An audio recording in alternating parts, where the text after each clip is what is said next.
Agora é o momento da gente trazer aqui, né, após discutir desafios dos laboratórios, tecnologias avançadas, sistema de monitoramento, observatório, regulação, é o momento da gente trazer um pouco a perspectiva humana dentro desse contexto, né? Uma atuação da Superintendência de Apoio ao SINGRE e as agências infranacionais de saneamento. Estávamos em uma oficina sobre o jogo Acauana, e agora a gente inicia aqui o lançamento do livro Expedição Piracicaba pela Vida do Rio. Eu vou trazer aqui só umas pequenas frases para contextualizar essa perspectiva humana dentro da inovação, né? Einstein ele fala que para que a gente consiga alcançar resultados diferentes, precisamos ter práticas diferentes, né? Isso foi apontado durante o dia de ontem e o dia de hoje. Então, para isso, né, Paulo Freire, na Eco 92, ele mencionou que sem gente, o verde não tem cor. A gente também pode dizer que sem o azul também não tem cor, sem gente, e sem o humano, a inovação não é possível, né? A Helena Bartol fala, o que há de mais inovador é o humano. E o Frei Beto, a cabeça pensa aonde o pé pisa. Então, é nesse sentido que eu queria chamar aqui os autores e os envolvidos nesse livro, Expedição Piracicaba pela Vida do Rio, que tem exatamente essa perspectiva de trazer as pessoas para olhar para a bacia hidrográfica, para olhar para o seu território e, a partir disso, atuar de forma coletiva, sincrônica e por meio da gestão de recursos hídricos, para que a gente alcance essa transformação tão almejada, onde a inovação faz parte significativa desse processo. Então, primeiramente, eu gostaria de chamar o Dindão, que é o idealizador da expedição e organizador do livro. O André, que é diretor-presidente da agência, a GEVAP e Doce. O Zé, que é nosso professor do Profiágua, coordenador do Profiágua, e também voltou encantado com esse trabalho, né? Ele sempre... Quando a gente fala do Profiágua, ele sempre fala, a essência do Profiágua é transformar as pessoas, transformar vidas, e a expedição ela trouxe esses resultados. E também o Alan do IGAN, que participou de todo o processo, e o Eduardo, também do IGAN e do CEIVAP, que é um grande, né, educador e trabalhou nesse processo. Eu queria saber se algum de vocês querem fazer, né, uma pequena fala para que a gente inicie nosso bate-papo, trazendo aqui um diálogo entre 3 expedições. Hoje a gente tem a expedição do Piracicaba, a gente vai contar com o Lázaro para falar um pouco da expedição do Paraíba do Sul, e o Emerson, da expedição de São Francisco. Então, hoje a gente já tem várias bacias interestaduais utilizando a expedição como instrumento pedagógico e de mobilização. Então, é isso. Muito obrigada a todos vocês pela presença, né? Todos se deslocaram dos seus estados, dos seus territórios, considerando a importância aqui desse pré-lançamento, né? Acho que é importante destacar, Zé, que é um pré-lançamento, mas a gente gostaria de aproveitar essa oportunidade para compartilhar com vocês, e para os que permanecerem até o final, a gente vai sortear 5 livros da expedição e também do Acauana, que a gente já tem uma lista de mais de 50 pessoas interessadas em participar desse sorteio. E, à tarde, lançaremos, também sortearemos o livro A Lupa da Alma. Muito obrigada. Alguém de vocês quer fazer uma pequena? Bom dia antes de passar para o Dindão? Muito bom estar aqui, né, com todo mundo que defende água, né, que luta pelas águas, que defende rio, que fala de rio, e melhor ainda, a gente está fazendo o pré-lançamento dentro do nosso livro no órgão máximo das águas, né, do Brasil. E eu fico muito feliz por ter essa plateia aqui, e a gente está sendo transmitido também, né, para poder passar uma mensagem, como a Renata disse, precisa de gente, né? E a inovação também, ela nos faz retornar às bases, né? Que é essa gente que vive do lado das águas. E uma coisa muito interessante que tem na contracapa do livro, que é porque só se conhece essencialmente um rio quando se navega em suas águas. E eu, como idealizador dessa expedição, eu não criei, eu só formatei uma expedição e defendo as expedições como a melhor ferramenta para estar levando essas inovações e buscando novas inovações também dessas bases, levar inovações e trazer inovações também. Então, minha luta é para que todo comitê de bacia hidrográfica promova a sua expedição, como a gente vai conversar aqui, bater um papo aqui, com mais 2 companheiros aí de luta pelas águas, né? A gente vai trazer essas informações, essas experiências e vivências para vocês. Obrigado. Obrigada, Dindão. Vou passar aqui para o Zé Carlos. Boa tarde a todos. Eu sou o José Augusto, sou professor da Universidade Federal de Itajubá, coordenador do Polo Profiágua. Sou geólogo, como eu sempre digo, e como diz a Maria Homem ontem, água é potência.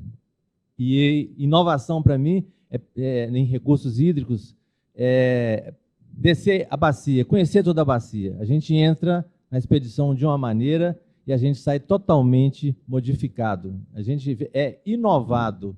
Todo mundo que desce a nascente de um rio até a sua foz, ele se inova. Então, isso é uma grande inovação. Acho que é a ferramenta de ser utilizada como a expedição, como nós utilizamos, é uma situação que promoveu uma modificação, tanto em quem participou, como todas as comunidades ribeirinhas por onde a gente passou. A gente entende que a nossa expedição foi um êxito, e muito obrigado pela oportunidade. Obrigada a todos vocês. E aí eu já convido, a gente vai exibir 1 minutinho do vídeo e depois disponibilizaremos o link para que vocês assistam ele por completo, que ele traz relatos e falas das pessoas que vivem no Rio sobre o que foi a expedição. Enquanto isso, eu já chamo o Lázaro e o Emerson para... Podem, obrigada. Para ocuparem o palco. Você não vai embora. Pode aumentar um pouquinho? Cadê o Emerson?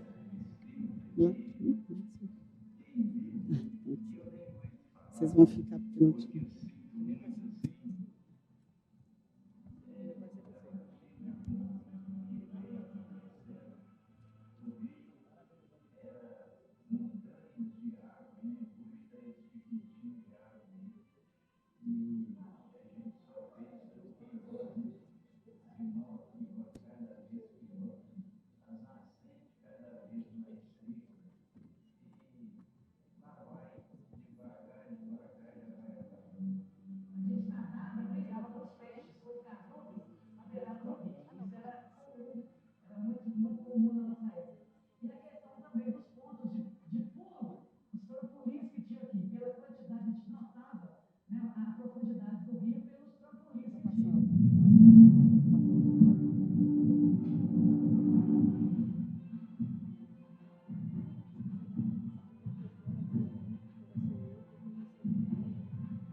E agora, para iniciar o nosso bate-papo, já que vocês ficaram instigados em conhecer um pouco mais a expedição do Rio Piracicaba, né, onde os peixes param, passo a palavra aqui para o nosso grande mobilizador Dindão, para ele nos contar um pouco da onde nasceu essa experiência. Essa expedição ela teve 2 edições, a primeira em 1999, e ela culminou na criação do Comitê de Bacia, né, o que mostra uma influência da expedição no processo de gestão. Então, Dindão, nos conte um pouco mais como que foi, de onde nasceu essa ideia e quais foram os outros resultados trazidos, né, por meio dessas 2 edições e quais que são as perspectivas futuras também de continuidade. Como bem disse, a primeira expedição que aconteceu na Bacia do Piracicaba foi em 1999, e essa expedição idealizada e conduzida pelo engenheiro ambiental Cláudio Bueno Guerra, ela foi o pontapé inicial para a criação do Comitê da Bacia Hidrográfica do Rio Piracicaba, que foi o segundo comitê criado dentro do subcomitê do Rio Doce.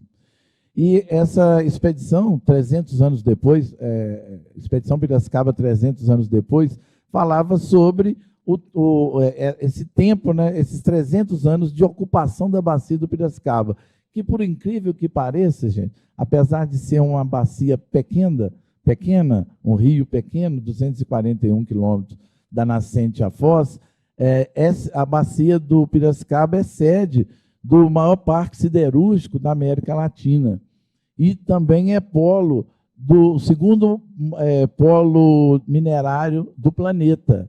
Então, é uma bacia hidrográfica pequena, em termos assim, até de volume de água, de distância, né, do percurso do rio, mas é de uma grande importância para o país, né? E, além de que, desses 300 anos de ocupação, a Minas Gerais nasceu na bacia do Piracicaba. O rio Piracicaba nasce em Ouro Preto. E, 20 anos depois, a gente quis fazer uma expedição para verificar o que mudou de 1999 para 2019. E a gente convidou a Unifei, aproveitando que tinha sido recentemente lançado o Prof. Água, né, na cidade de Itabira, chamamos a Unifei para ser a coordenadora técnica científica da expedição. Mas o principal dessa expedição, que eu considero, é que a gente aproveitou o romantismo que a expedição causa nas pessoas, e no mesmo barco a gente colocou as ações de comunicação, mobilização social, integração do hidroterritório, que é muito importante. O que acontece em cima reflete embaixo, e as pessoas de baixo, quem está embaixo tem que ajudar em cima a conduzir, solucionar os problemas, né, da bacia. Além disso, você tem educação ambiental, né, e descobrimento de potencialidades.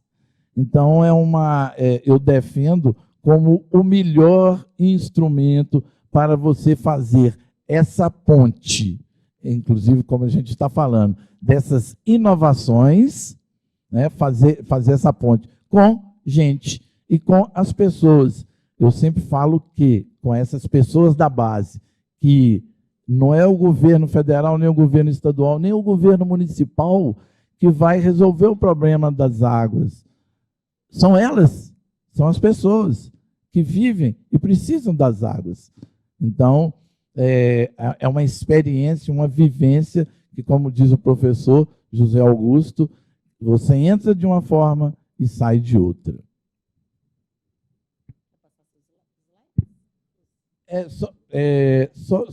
Só apresentar uma... aqui mesmo. Aí o nosso barco, né? A Expedição Piracicaba são as 6 ações dentro de um único barco, que é a comunicação e integração do hidroterritório, a educação ambiental, identificação das potencialidades, mobilização social e o monitoramento hídrico. Nós fizemos a expedição em 2019, ia repetir em 2020, levando os resultados, mas fomos barrados pela pandemia, voltamos esse ano com a segunda fase e estamos agora trabalhando para incluir as expedições dentro do PAP, para que a cada mandato de uma diretoria, que é de 3 anos, a gente tenha 2 expedições, uma monitorando e mobilizando, e a outra continuando a mobilização e levando os resultados do trabalho apresentado.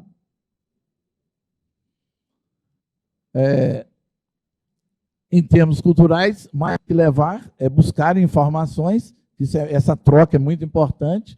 Em termos científicos, uso de novas tecnologias. Em termos logísticos, seleção de parceiros em 2 frentes, técnica científica de relacionamento, que é importante que uma academia esteja junto, E essa mobilização social é muito interessante também, que a gente envolve todo mundo, desde igreja, superintendência de ensino, casas de fazendeiro, EMATER, IEF, todos os atores que atuam numa bacia. E a mobilização que promover um reconhecimento de todo o percurso, visitando todas as cidades. Em cada cidade que a gente passa, a gente faz um evento, né? Então, no caso da Expedição Piracicaba, foram 11 dias de evento, né? De manhã, cedinho, como o Emerson, já conversando com o Emerson, a gente sai cedinho e encerra o dia de trabalho à noite, com debates, envolvendo essa comunidade. E o interessante é que a gente faz essa ponte, a gente às vezes acha que a gente está sozinho, e quando a gente chega lá na base, a gente vê que não. E o mais interessante é que eles também pensam que estão sozinhos. E quando eles verem que tem muita gente lutando pelas águas, é um dando força, essa energia vai se transformando. O rio tem esse poder mesmo de produzir energia, não só nas suas águas, mas as pessoas que vivem no entorno, né, os moradores ribeirinhos, quem depende de água. Não existe uma vila que não nasceu no entorno de um fio d'água, né? Só para concluir aqui, pulou 2 aqui, Não Olhe para Cima, não sei se vocês lembram de um filme que foi lançado recentemente, né, para as pessoas não olharem para o céu que vinha um cometa e tal. Recentemente nós tivemos umas cheias, né, 2022, umas cheias muito complicadas que afetou grande parte do Brasil, e eu soltei uma reportagem no jornal Tribuna do Piracicaba, Voz do Rio, com a manchete principal: não olhe para o rio, que as pessoas, a maioria, só percebem o rio quando ele pula para fora, quando ele causa desastres, né? Fora isso, o rio passa despercebido. E uma coisa que é interessante na expedição também é chamar a atenção das pessoas para olharem para o rio, né? O objetivo está sendo alcançado, que é provocar a população a fazer olhar para os rios, não como um depósito de resíduos, mas como um ser vivo, parte do nosso bem-estar. Esse trabalho aqui, logo após a expedição, ele foi apresentado pelos nossos parceiros num seminário em Portugal, e nós ganhamos 6 páginas. O trabalho de mobilização que a gente fez, a gente conquistou 6 páginas nessa publicação, diante a relevância, né, essa metodologia que a gente utilizou. É isso, gente, que eu teria para passar para vocês. A gente tem os nossos contatos aí, o nosso site aí, e também o da Ana vai estar passando, quem tiver interesse em ver o documentário todo, são 16 minutos, mas é muito interessante, e ele passa muita coisa nesses 16 minutos que, com certeza, quem assistir vai gostar do documentário. Obrigado. Obrigado, Dindão. Depois a gente continua o bate-papo.